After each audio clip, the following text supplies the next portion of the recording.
Mao day ni akong trabaho kay imbes sawa ka balon ako maong akong tawag kay imbes YouTube channel. Kaya akong trabaho biyahe og isda, tigkomprag isda, biyahe sa bukid. Bisan asa ko maabot kay imbes nagdepende sa isda ug asa kutob kong lugar mahurot ang isda.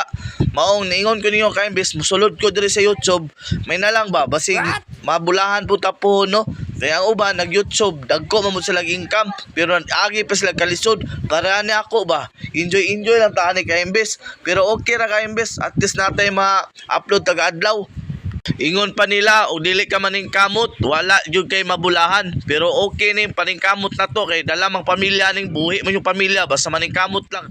Ingon nila ka-imbes, lisod ang panahon. Oh, tinuod yun na ka-imbes, lisod ang panahon. Kay mahal pala liton. Pero ang magkugi lang ka-imbes, naray jud kay mapalit. Basta magkugi lang.